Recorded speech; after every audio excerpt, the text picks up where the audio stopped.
Здравейте! Това лято решихме да се върнем отново на Пашадария. Малко ни вали дъжд. Започваме с лагерчето. Чакаме доста хора още. Тук ще се разпъват палатки, маси. Комшиите доста добър лагер са разпънали. Да, обаче ни вали дъждец. Морето е доста бурно. Сега отиваме да го видим.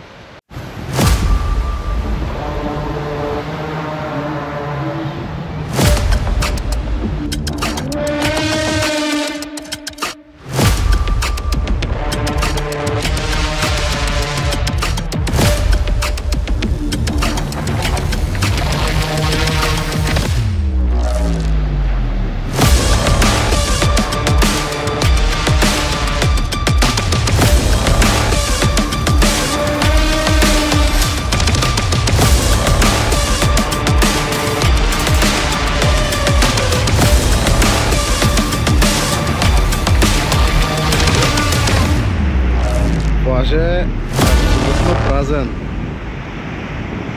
Настана една мъгла в далечината, корабчето едва се вижда.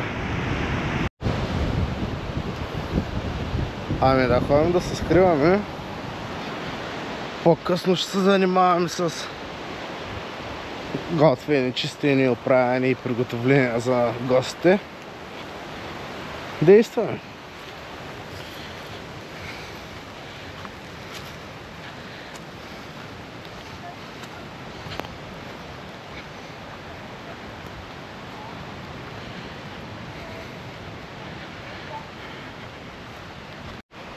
Лампите са закачени тук, това е акумулатора на едно въже, две лампички правят чист ден, но това ще го видим по-късно.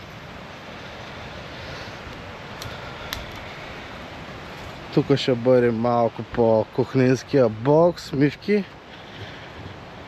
още мивки. Когато има парти, трябва да има и чистини. Днес е ден първи и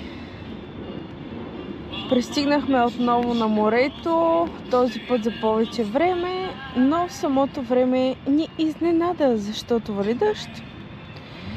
Сега Васко наглася инсталацията, която се състои от нашия мини проектор и ще гледаме филм в палатката. 2 hours later. Този път условията се променят. Издълбахме немалка дупка, за да стигнем до суша. И палим мокрите дърва в дълбока дупка, може би 30-40 см. Барбекюто е мокро. И положението не е добре. 2 часа хубаво дъжд наповаля. Накратко, в летния сезон това спалянето в борова гора на огън по този начин е доста опасно, не го правите. Има си начини и ще поговорим за тях. Много зависи какъв вятър духа ли изобщо вятър, доколко е мокра почвата. Ето, например, ние направихме изкоп колкото за резервната скаричка.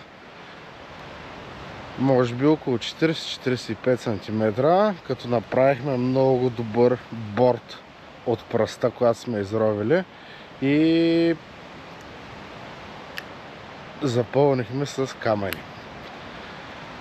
Това се прави основно главния борд от подветрената страна, откъдето ще ви духа силния вятър, за да не стане бела, огъня се разнесе из горичката. Трябва да се яде.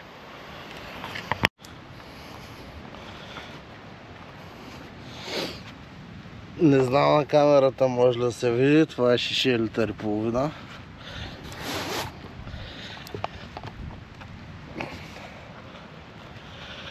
Камъни има както вътре в този борд, който се вижда ето там. Камъни има и над него, за да може да се армира доста добре. И както виждате, вятър почти няма. Вятър има, но барбекюто е безветрено. Наденички, увити с бекон. Нещо невероятно за сетивата след барбекюто. Невероятно. Много са яки. Самото им мога да ви кажа. Много са яки. Има ги в едно от големите вериги. Още по-яко, ако си ги намотаете вие с хубав бекон. Дъжда не може да ни спре. Тази вечер ще гледаме кино на проекторче, вечеря, салатка, бяло винце за милейди и делика. На мястото дойде пожарна, обаче не е за нас. Аз всеки случай си заказих барбекюто, защото ние може сме културни да знаем какво правим, ама актовете са истински. Ами ето ги пожарникарите.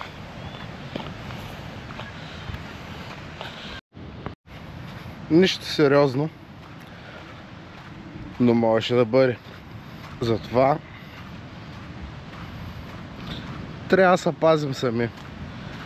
Не оставяйте огнищата без наблюдение. Хапнали, пинали, почерпени. Не става и не става. Постоянно трябва да се наблюдават. Огъня да ни е висок. Иначе стават бели. Вечерята е готова. Да се будим с Тефито.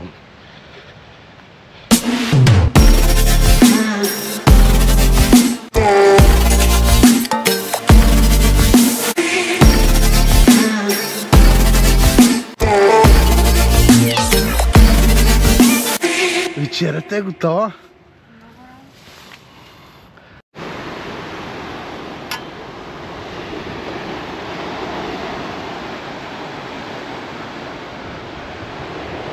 На здраве!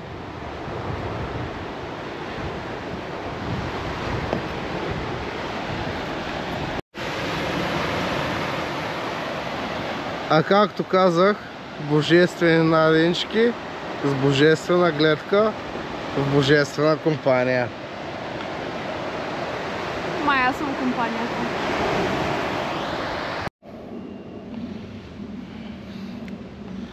Време е за кино! 8 hours later.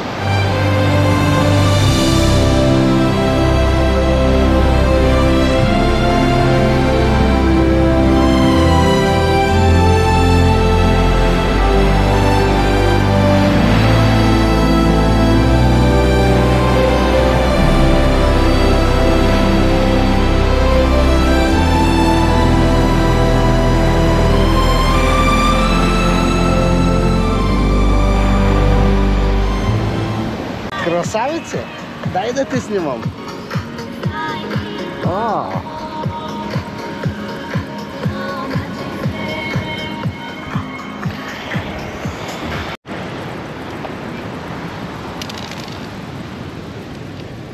Битката е ожесточена. Точно не е много.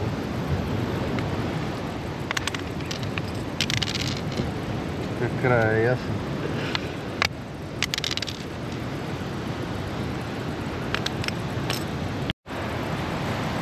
Цяла седмица на море. Тиха лъчи. А Стефито се уби от книги. Ще е една книга наречена "Покривай кости".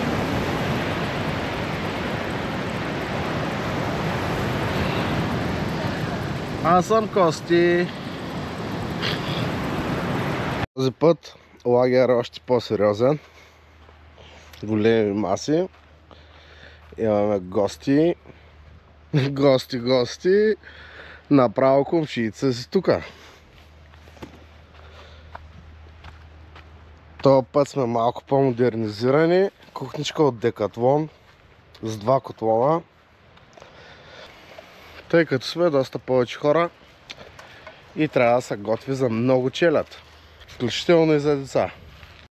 Мисля, че сме с 2, 4, 5, 6 с 6 хладилни чанти и един голям хладилен куфар. Доста работи трябва да се охлаждат. И сега идва най-важният момент. Съвсем наскоро в едно наше видео една госпожа ни попита: къде ходим до тоалетна? Ето, качваме се от тук, леко нагоре и виждаме кабинка 1. Отваряме я.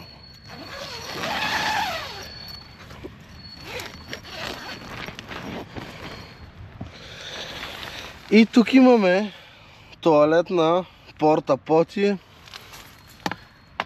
Доста качествена тоалетна, бих могъл да кажа. Има 2 вида препарати за нея. Хартийките се събират отделно в чувалчи. И не замърсяваме природата. Дано този отговор да е достатъчно полезен.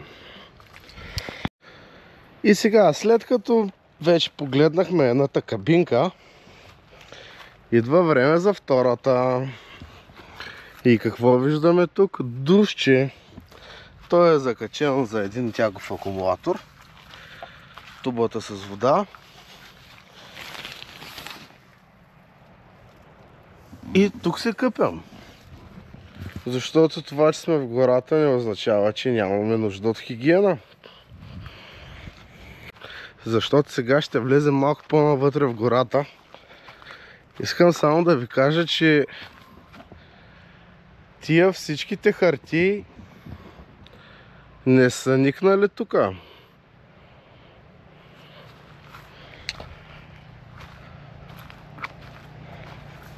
И колкото до въпроса на госпожата, това е начинът. Слизаме обратно надолу.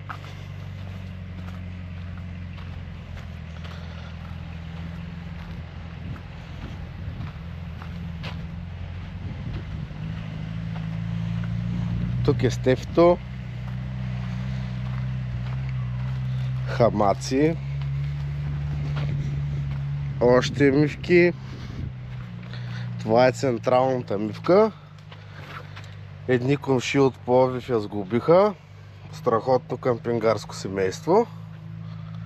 Направиха мивчица. Тук отсеждаме посудата. Къмпингуването може да бъде като у вас. Всичко е във вашите ръце. Вече 5 дни сме тук. И мога да кажа, че това е един страхотен завършък на морското ни къмпингуване. Обратно тук, обратно на Пашадере. Зет ми и сестра ми са с семейната палатка, тъй като са с 2 яйца. Кечуа Арпенас 4-2. За нея също можем да ви поставим някакви линкчета, ако се интересувате. Палатката е сравнително добра. Особено за семейство 4 души с 2 малки деца. Другите комши са със същата палатка, точно като нашата, само че новия модел. Разликата е в цвета, че е малко по-тюркуазен. Отново Fresh Black. Като цяло за нашето къмпингуване изцяло залагаме на Fresh Black продуктите. Не толкова за че ни пазят от топлината през деня, а по-скоро за това, че ни пазят от студа нощем. А сега едно от топ придобивките ни. Няма нищо общо с къмпингуването, но къмпингуването определено става много по-удобно. За тях се знае, че трябва наистина на риболовеса да му бъде доста комфортно по време на дълги рибарски сесии.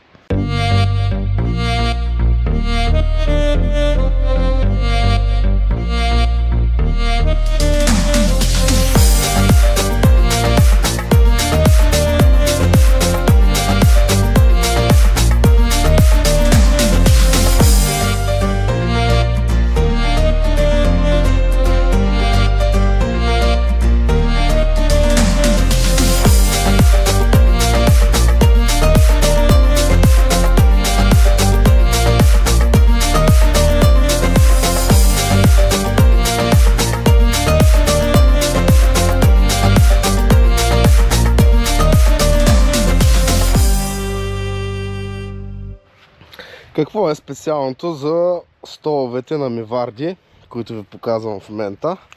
Освен, че стола има 8 степени, повдига се тук и може да легне до тази дължина, което е изключително удобно. По същия начин вдигате подлакътниците и го изправяте. Също така има крачета, които са на принципа на пружинка, с много големи лапи за кал. Страхотен стол. Товароносимостта на стола е 160 кг. Така че за едри добитъци като мен е много подходящ. Невероятна почивка. Много яко.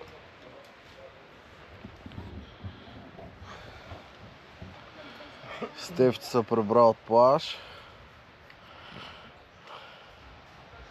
Здрасти!